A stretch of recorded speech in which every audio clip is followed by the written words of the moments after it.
Welcome, my friends, to Peace, Love, and Bring a Bat, the podcast that never ends, where we gather our clan and talk about the peace and love in our lives, the difficulties along the journey, and how we rise up from them. We will experience a little thing I call Kluberty together, and by the end of the show, we're going to find our sweet spot. I'm Uncle Dave, and our transformation starts right here. Hey now, and how are you doing? Just want to welcome you to the next episode of Peace, Love, and Bring a Bat. Today, my friend Josef is going to come on. We're going to talk about business. We're going to be talking about so many different things. But the magic that Josef has is his uncanny reach that he has across borders, and the idea of how to dig down into not only his ashes that he experienced in his own life, but how to then soar and kind of rise himself above.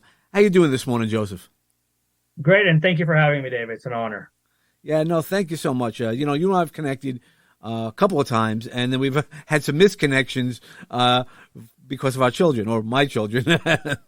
Though it all works out. The universe provides exactly the right time in the right place, and here we are today. So Amen. We'll begin our journey. I always like to start off most episodes with just understanding who you are and what you do. So could you tell us a little bit about what brings you peace and love into your life? What's the meaning of Josef? Well, the peace and love, first of all, is my two beautiful children and my wife. I'm an avid salsa dancer, and that's kind of an outlet for me to relax and release stress. And from a perspective of why I'm here in this podcast, I've dedicated my life to helping individuals land their dream job, and companies to hire the right fit people and keep them as a corporate culturist, kind of thing. Well, that's one of the things that we love. That's really what the podcast is about, bringing culture and stuff like that. But most of us are still working a day job. So changing the corporate culture is something I'm very passionate about. And I know it's something you're very passionate about, and you've been doing it for a while. So what made you decide that you want to be there? You know, it's not so easy changing corporate culture. I think it's, first of all, personal experiences and kind of seeing, sadly, because I'm a resume whisperer and kind of a recruiter on both ends of it, the statistics say that 80 to 90% of people in North America hate their job. And the number one reason is because of how they're treated. And so, when I was working in the banking system, for example, I used to answer the phone with "It's a great day" or "It's a fantastic day" at bank name. One of my coworkers complained that me saying "great" or "fantastic" could be interpreted as the bank's making too much money. So the bank had 3 2-hour-long meetings to discuss whether or not I was allowed to say "great" and "fantastic," and decided it was easier to ban me than to retrain 120 traders on the floor.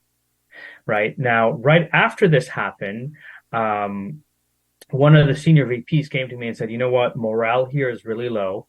I want you to kind of create a social committee to help boost morale." I said, "Okay, first thing I'm going to do is I'm going to organize a potluck."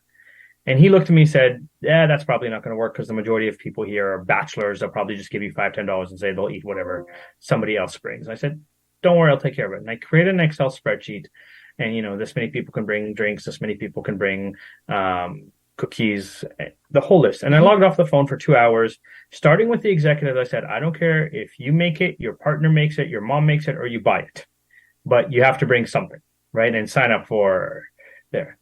The day of the potluck, I had the equivalent of about 4 full-size boardroom tables worth of food. And I logged off the phone to organize the food in a logical manner so that chocolate's not beside meat, kind of thing. Now, everybody talked about how amazing, how much variety of food there was, the fact that they could log off their phone for a minute, go grab a cookie, and come back to their desk. And during the quarter, I won 7 out of 10 contests, including answering 151 trading calls in an 8-hour shift. At the end of the quarter, the bank refused to give me my bonus because I was logged off the phone for 4 hours to organize the potluck that the senior VP asked me to do. So this is a great example of really bad corporate culture. Now, the banks know they can get away with it because they're the banks.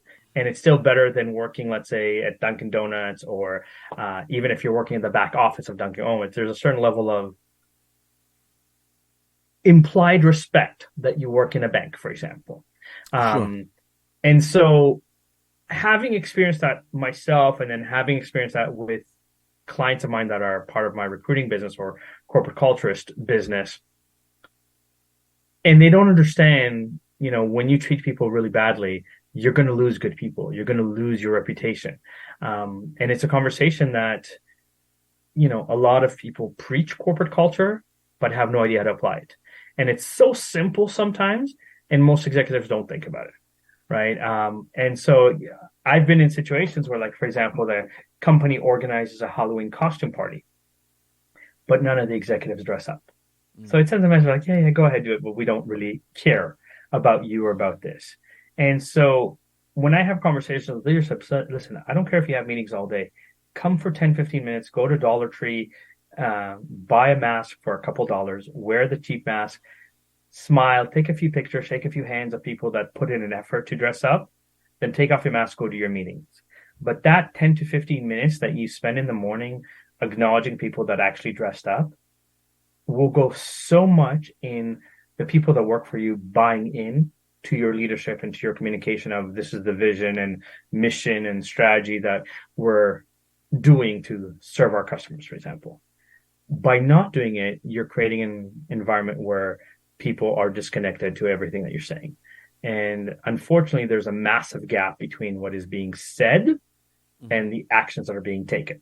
And so part of my business is to help not only explain that to leadership, but to help build strategies that are from, no budget to potentially Google budget in terms of how do we take care of people. And there's plenty in between that organizations don't think about, and unfortunately most HRs don't think about because they're too focused on the day-to-day, what is the dress code, what is the harassment policies, what are vacation days and things like that, benefits. And again, those are all necessary, but in the world today where, people need outlets, people's mental health is becoming such a big issue, there are different ways to kind of go, I appreciate and recognize the people that work for me. Yeah, well, that's so important that people don't realize those in-betweens. How do you identify the in-betweens? I mean, I guess you have to embed yourself in culture, or do you just, summarize? Because most company cultures are really very similar. So there's kind of, we'll call it a few parts of the puzzle there. So the first part is I have licenses with some of the largest and most advanced personality assessments where I can tell employers how somebody thinks, acts, and behaves, both inside and outside of the work. So I am data driven to say, here's what your employees care about, and here's what can be implemented without breaking the bank, in essence, in terms of recognizing it. I think the biggest gap is that most companies don't take the time to check what drives their employees, right? It's not usually the money. So, for example, if somebody is eager to learn new things, you can create a program, a 5-year plan that says, here's what we'll teach you. And teaching is not necessarily doubling the salary. It could be paying for a self-development course. It could be, here's what you're going to do on your next project so that you're not bored. It could be, here's the communication style. Second of all, it's speaking to organizations. So like even as a recruiter, for example, one of the questions I teach candidates to ask in an interview is, what do you love about working here? If the answer is the money's really good, chances are the corporate culture is really shitty. Because most people don't remember the money. They'll remember the barbecue.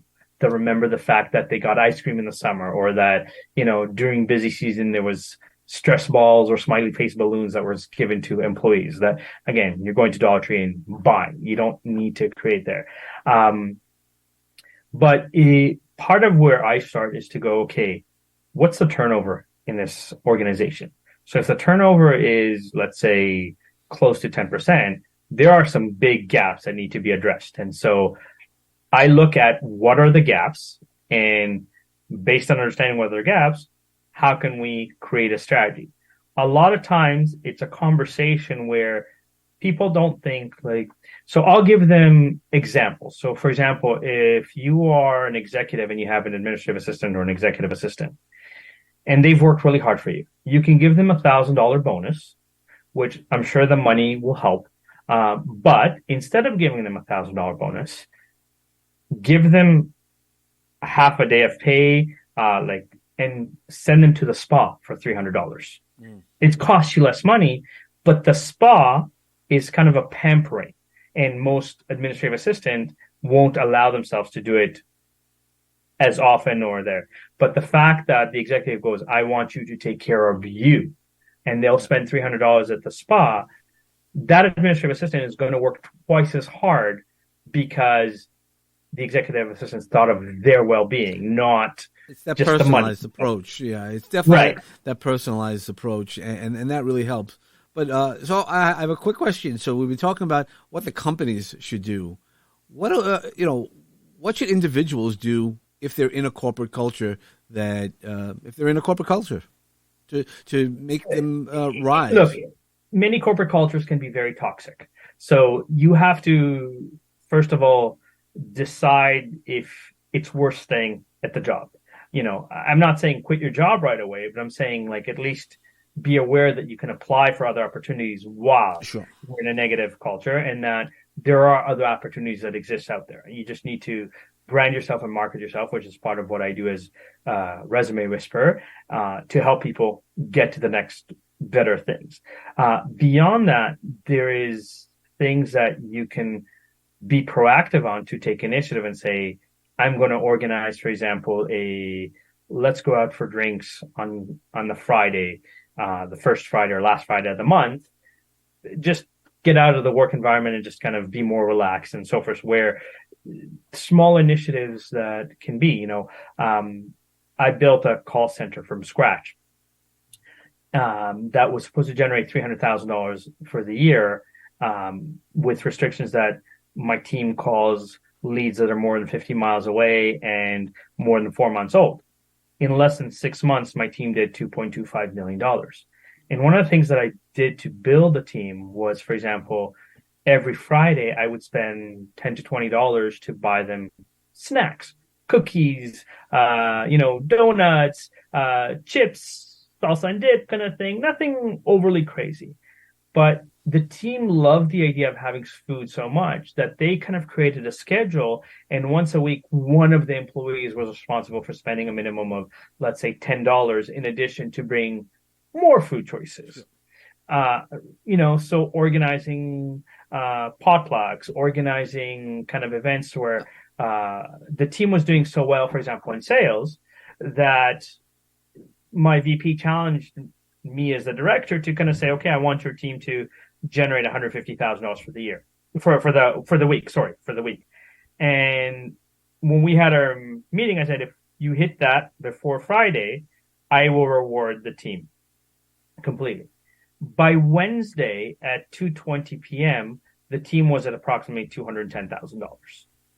So I told the team on Wednesday that don't bring lunch on Friday, it's on me.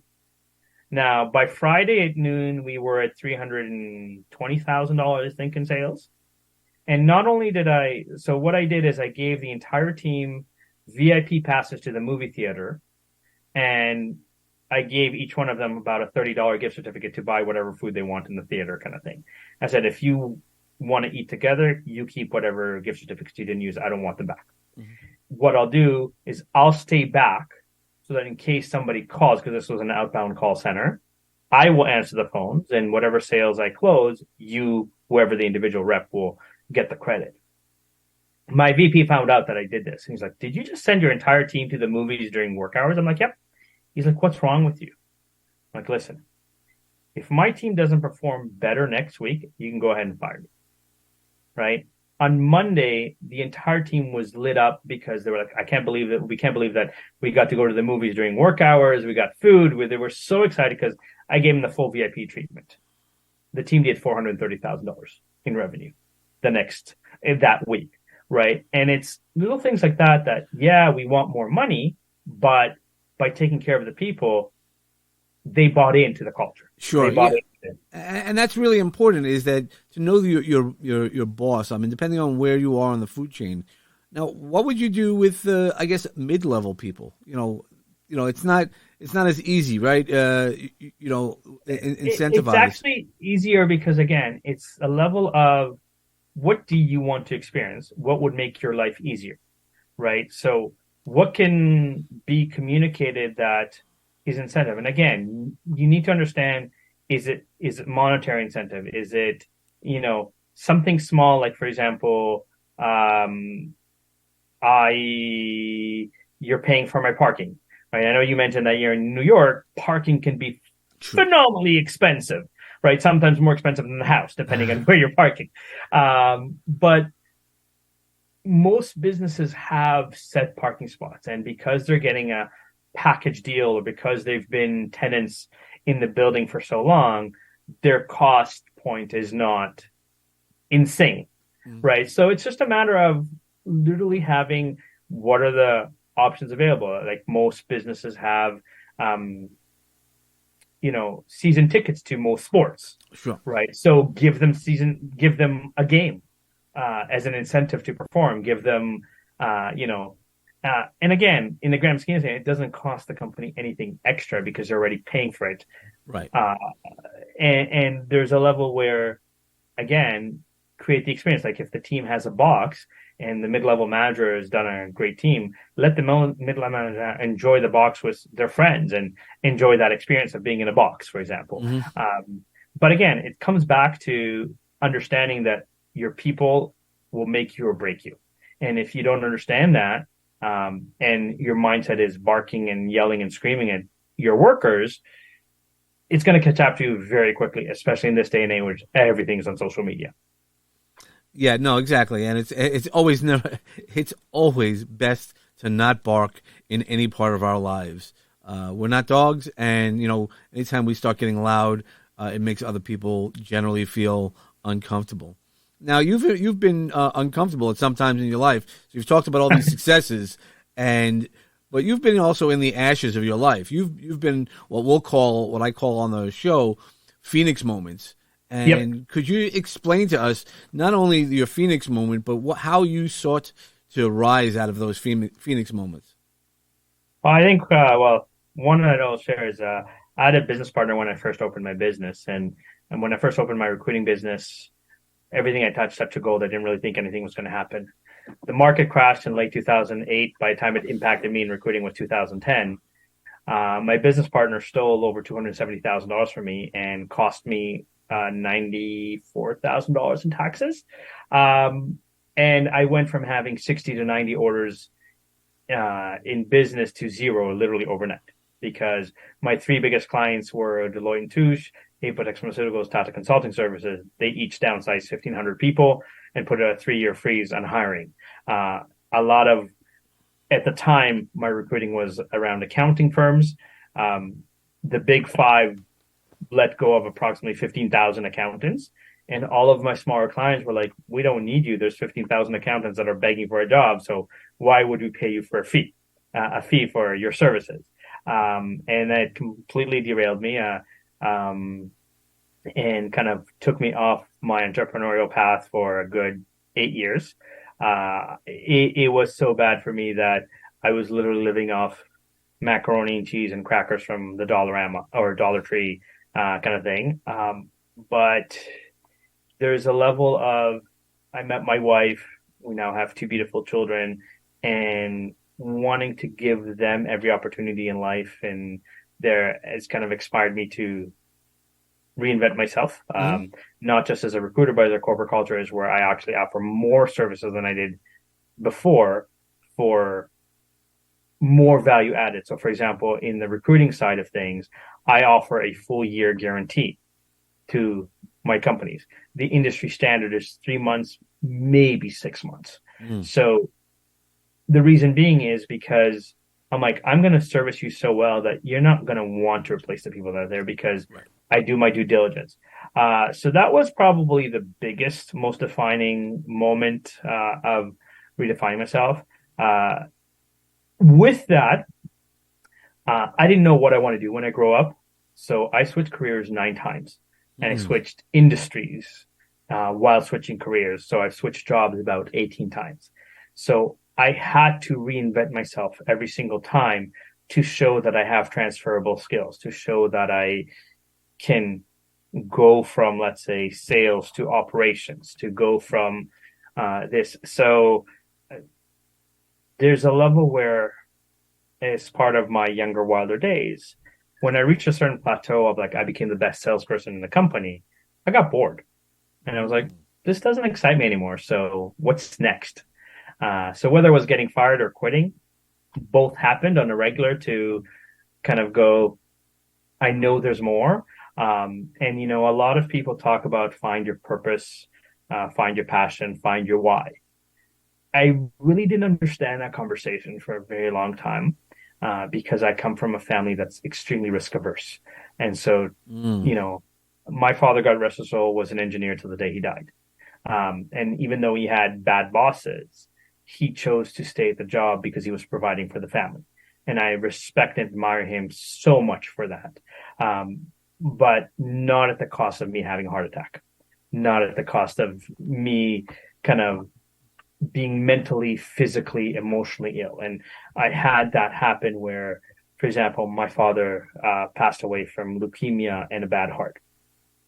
When he passed away, 88% of his blood was infected with leukemia. He had one working artery, 2 stents, a pacemaker, and a defibrillator in his heart, and his heart was functioning at less than 24%. So when he started doing chemo, because of the cancer, they couldn't do bypass on the heart, and because of the heart, they couldn't do radiation with his chemo.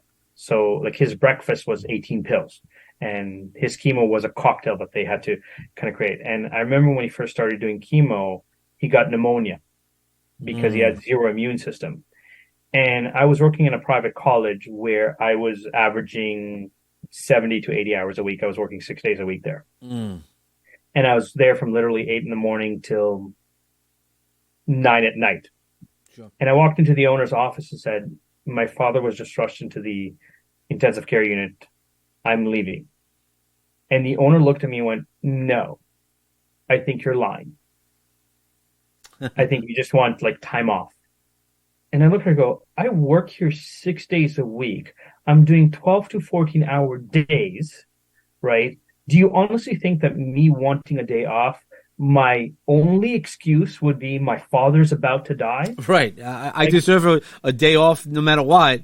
Right. You know, not. And she's like, yeah. And I literally looked at her and I said, I have one father. I can find another bleeping job. And I walked out. Right. The next day, I actually came with a box ready to kind of be fired and grab my stuff. And she came into the office. She was like, how's your dad? I'm like, he's still in ICU, but he's at least stable. She looked at me and said, you weren't lying? And I looked at her and go, what is wrong with you? Yeah. And like literally within 2 weeks, I was out of there and, you know, actually filed a complaint with the Ministry of Training, College and University against her for unethical behavior and certain things that were being done there. But, you know, if there's one thing I learned from my father's passing is life's way too short to be miserable all the time. Sure. And you know, me having health issues because I'm so stressed at work, you know, there's good stress in terms of the day-to-day needs of the job and wanting to perform well. And there's stress where, you know, someone tells you that your father dying is not a good reason to be in the hospital, kind of thing. That I kind of realized, you know, so many people are afraid. You know, I shared earlier, if I may just kind of kick back, sure. I shared earlier that I worked at the bank. So when I left the bank and I became a recruiter, I called 37 people that worked with me, that had lunch with me or coffee with me. And, you know, we were acquaintances at work. And one of my first clients was E-Trade. And I basically said, since I already know you, since you're already licensed, I'll give you an $8,500 raise, double your bonus incentives, better benefits. And instead of working in kind of outskirts of Toronto, you'll be downtown, the financial district of Toronto. And all you have to do is come in and shake hands. And because I know that you work shift work, if you work from 9 to 5, I'll schedule it at 8 o'clock at night. If you work from 11 to 8, I'll schedule it at 8 o'clock in the morning so that you're not missing a single hour of work. And let me emphasize that I called each one of them on their personal cell phones on the weekend to make sure that there's no chance that the bank heard what I'm offering them. Right. Care to guess out of 37 people how many actually went? Probably zero, right? Good guess, one. Okay. One went. And, I got excuses like, oh, I got used to taking a nap on the bus on the way home. Mm-hmm. I'm like, a nap is worth more than a $40,000 pay increase for you when you calculate the bonuses and everything else, right? Or, well, what if I get the shift I don't like? Again, you're making $45,000 a year. I'm offering you an additional $40,000. The shift is what's going to make the decision for you, right? Right. What if I get fired? You're not willing, and that's the biggest challenge. Most people. So I tell always a story all the time about Pete Sampras when he was number one in the world. He knew that everybody was coming shooting for him, and he knew he had to still grow. So how I use it with clients is saying, what are you willing to give up to become better than what you are? Because I don't want to hear that, well, I'm already in a level of success. Okay, so what are you going to do? Because people want what you want. It's not just, it's not just sitting back. We have to always continue to grow. Yeah, and that's where, again, there's a level where there's always the fear. There's always the hesitation. And if you ever read Who Moved My Cheese by Spencer Johnson, the hem and haw kind of philosophy, this is where, again, it's first of all is you do realize there's opportunities there. And sometimes we need a good kick in the ass, pardon my language, to get there. Like obviously your logo is bring the baseball bat out because sometimes you get somebody needs to be knocked on the head to understand, Well, we know we never want violence. It's all about the boundaries.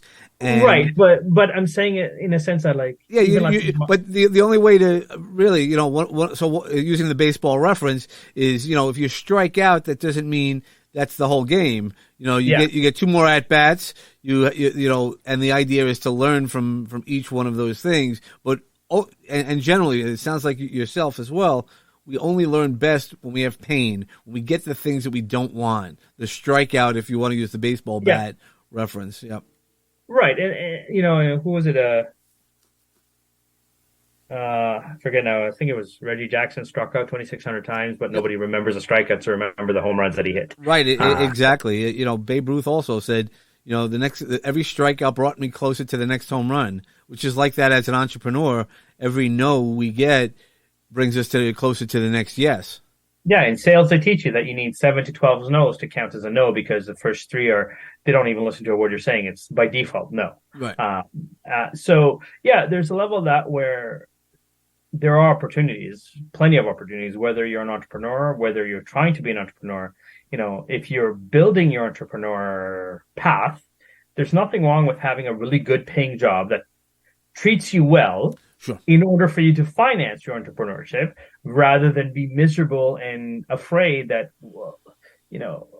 if I ask for a raise, I might get fired. If I, apply for a job and the company finds out, I might get fired. No, again, there is ways of doing things, and there is definitely, even with the pandemic where 65 million people lost their job, unfortunately, in North America, the world theoretically shut down, but businesses were still existing. They were still running virtually. They were still offering services. So it's a matter of presenting yourself in a way that says, here's what I bring to the table that's different or unique. Here's the results that I've produced that other people might not have or are not as good as mine, for example. And it's just a matter of distinguishing yourself.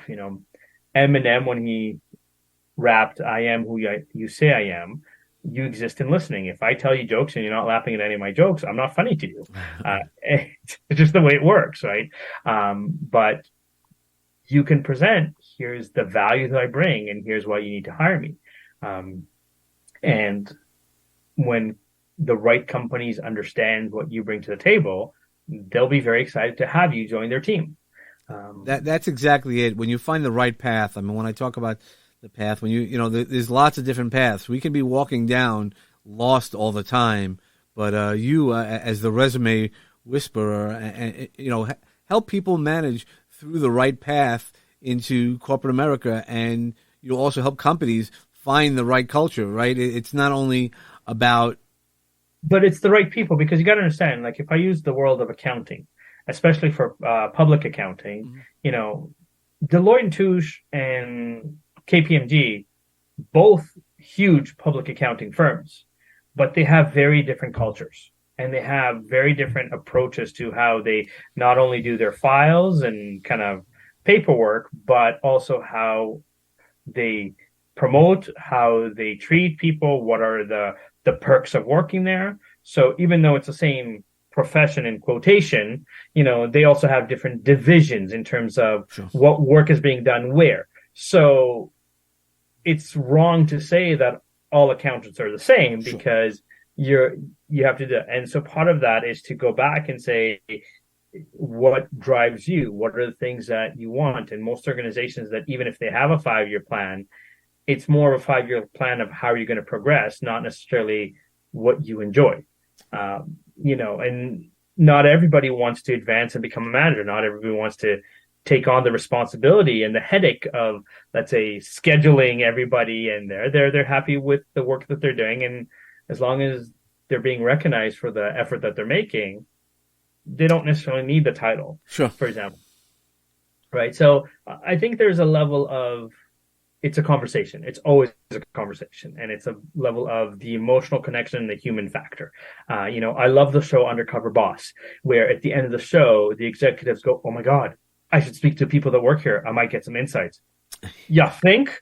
Yeah, that's a part of being in a corporate culture, is the people up who create the rules don't always understand how it applies. I'm always amazed when they go, well, this is what we're going to do now. And as an employee, you can go, okay, we always have choices, but you're like, if you could fine tune that message, you have a great message, but if you fine tune that message to how you really make the batter, for if you're a baker, it's easy to say I'm the owner of the bakery, but you don't know how to bake, or you don't know what the baker really does to get that.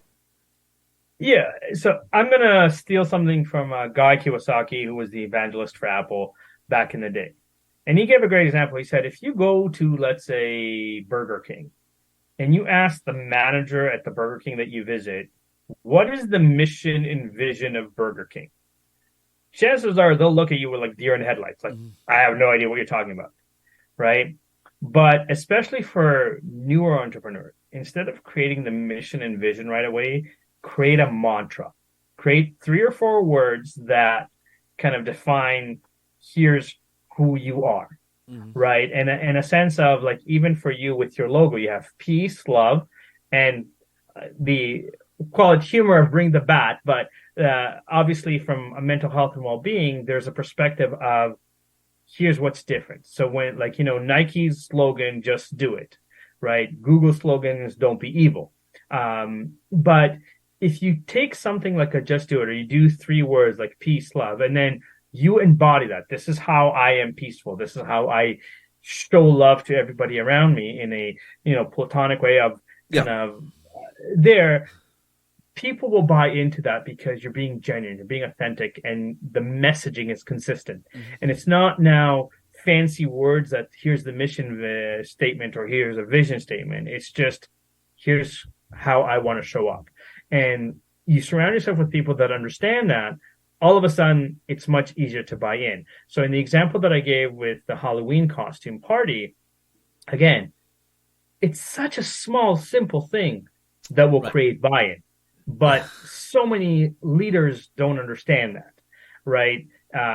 As an entrepreneur, if you're offering a service that others offer, what is it that you do that's unique?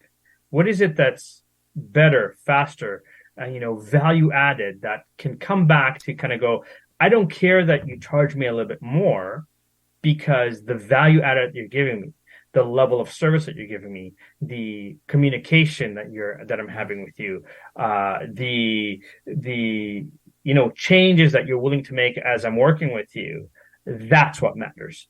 And that's where the price points are. Similar for me, like when I have people talk to me about my services for resume writing or career coaching as a whole, if I have people that are starting to nickel and dime me before they've even started working with me, I'm like, I don't want your business. Please go somewhere else. Yep. Because it's not worth, like, I know what I bring to the table and I know how much I invest in the people that I work with. So if you're like, well, for example, you charge $300 to write a resume, but this person here charges $100, I'm like, go to them.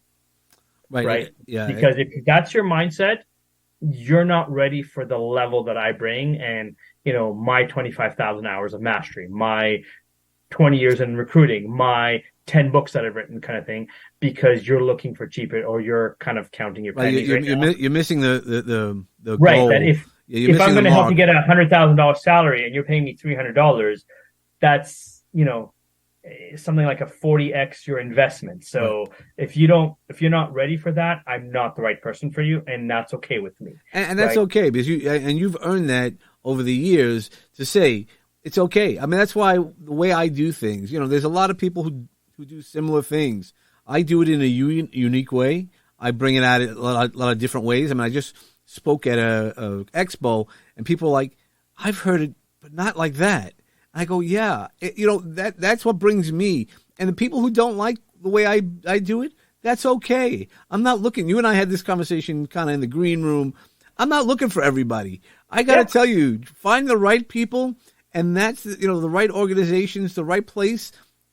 That's all you need, man. People make it too easy, but they complicate that easiness.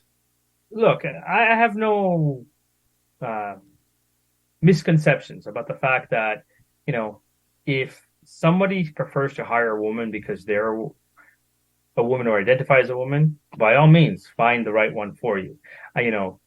Culturally, if I'm not African American or this, and you're worried that I might not understand some of the difficulties that you might go through, I totally respect that. I totally understand that it's not there. At the end of the day, there is more than enough business for everybody. Sure. Right. I have a mentality of abundance, and I have a mentality that, what, I'm going to show up consistently.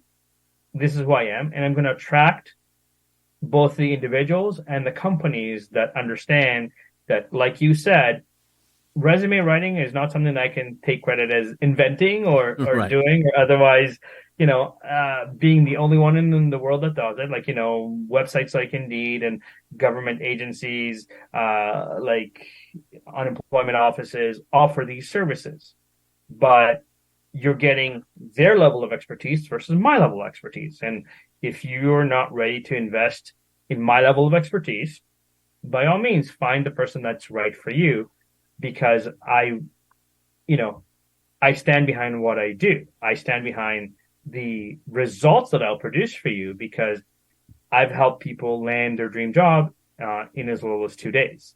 And I've helped 11,000 people do that. And in the 2 days, I've helped about 25 to 30 people land their job in 2 days. So if you don't want that, by all means, that's okay with me. I don't have any qualms, and I don't have any ego about I'm the only one. And similarly, as much as I'd love to help most businesses in the US and most individuals, it's physically impossible for me to do so, because I'd have to have a conglomerate that's bigger than Walmart, that's bigger than this, to be able to actually handle that. And at the end of the day, if I'm servicing every single company in the US, I can't actually do my business, because I can't actually do, let's say, headhunting to actually find them great people, because everybody's my client, so I can't had from anybody. Right, saying no is one of those boundaries when we talk about the bring a bad, knowing your boundaries, and saying no is okay. That's a boundary, and having the ability. Now, I know we've taken so much of your time, and I know we could talk so much more, because it's been an honor. Thank you. But what I'd love to do is just ask you. You've given us so many seeds that'll grow and things like that. Is there one final piece of advice that you would give either an entrepreneur, a corporation, or an individual that might be helpful in when they're going through a situation like ones that you assisted? I'll do all three of them. So for the individual. Sure. Ask questions, right? Because if you ask, let's say, 5 recruiters or employment agencies what makes a good resume, you'll probably get 20 different opinions. right? The reason being is they have different clients, and each client might have a different style or wording and so forth. So do your homework to find out what's getting results. Like, as much as we have AI tools that can write a resume right now, make sure it's representing you and what you bring to the table, not just generic cookie cutter statements. For entrepreneurs, I will say, don't try to do it all yourself. Surround yourself, let's say, with experts that know what they're doing in their field. Like, I hire a great accountant because I don't want to do accounting. I have a lawyer because, as much as I'm curious about law, I don't understand all of the nuances, and I need to hire lawyers that do know that. So make sure that you hire great people. And as an entrepreneur, also seek mentors. So if you're starting out as an entrepreneur and your goal is to at least make your salary, let's say $100,000 plus a year, find an entrepreneur that's making at least $100,000 a year.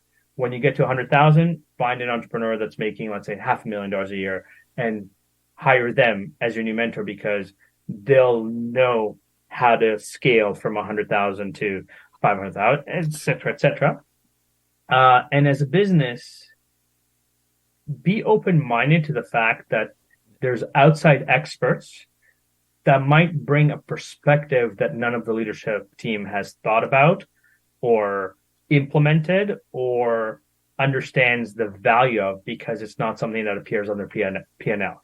So in my case, for corporate culture, if I can increase productivity across the board by 20% by feeding employees, that's not something that you'd see on your profit and loss statement as an executive. That's not something that you would see in terms of, like, executives look at an Excel spreadsheet and make a decision about how to make things faster, better, more efficient. But they forget sometimes that humans are not robots, and they need a washroom break. They need the water cooler conversation just to feel normal and feel human. And if you're kind of creating more aggressive quotas, you're taking that human factor away, and that's leading to the 80 to 90% of why most people that are employed hate their job, kind of thing. That's awesome. Thank you so much. And it's all on. That's why you're an expert, and everybody should reach out to Josef to really pick his brain a little bit. And Joseph's one of those people who he enjoys those coffee meetings and really gives a lot of value. I mean, that's really how you and I really started connecting, through one of the through the many organizations that we part, the networking groups, but by sitting together and talking. Right. And look, at the end of the day, you'd be surprised sometimes, like, what can come up when you have somebody else looking at your business and going, have you ever thought of this? Have you ever done this? Because they're not necessarily attached. Like, when it's your own business, it's like, this is, my beautiful pink dolphin. And we're very attached to it because we've poured our heart and soul into it. But an outsider can sometimes question you or recommend ideas that might not have been on your path or on your radar, sure, because you're so focused on running your business. You're so focused on kind of, I need to do this, where, again, you and I in the green room were having a little bit of conversation, and I gave you a couple ideas. Again, even if they might have been there, maybe the way that I kind of presented them helped solidify that you were on the right path, sure, or help solidify that these are resources that you should take advantage of to make sure that. Well, it's validation, right? I mean, there's part of validation. That's why you need to surround yourself with the right people. And if you're going to look to grow, you can't do it all yourself. I mean, that's one of the messages that you just gave us. To whatever you're looking to level up or up level yourself, you need somebody else to be there with you. You need to do the work. Don't get me wrong, but you definitely need to surround yourself with the right people. Absolutely. Okay, well, thank you so much for all this, and we'll probably have you back on at some point. It would be an honor, and thank you again, David, for your time and for giving me the opportunity to hopefully share some of something that might inspire, touch, and help somebody else level up. Definitely. And for everybody else, as always, as we wrap it up, I want to wish you peace and love. Be within yourself to find that peace and love. Start it from there. And when you bring a bat, make sure you hit your sweet spot and knock it out of the park. Have a great day. Thank you so much. Bye. I'm really glad that you're enjoying our show. Peace, Love, and Bring a Bat is brought to you by Launchpad 516 Studios. Executive produced by David Chemetsky and George Andriopoulos.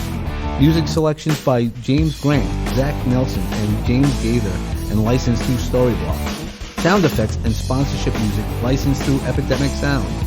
Peace, Love, and Bring a Bat is hosted with Podbean. Subscribe to our show wherever podcasts are available. And don't forget to leave us a 5-star review on Apple Podcasts and share with all of your friends. Follow us on Facebook at Peace, Love, and Bring a Bat. Follow me, Uncle Dave Chemetsky, on Facebook, Instagram, LinkedIn, and Clubhouse. You can find all those links and more info at davidchemetsky.com. For show ideas, feedback, guest inquiries, or just to chat, reach out to me at peacelovebringabat@gmail.com. For sponsorship or media inquiries, reach out to peacelovebringabat@lp516.com. Make sure to follow all the great podcasts produced by Launchpad 516 Studios. Today's journey has come to a close, my friend. I hope the seeds of peace and love continue to grow for each one of you. Remember that peace and love surrounds you and will assist you to rise again. But don't forget to bring a bat for what you believe in. Namaste.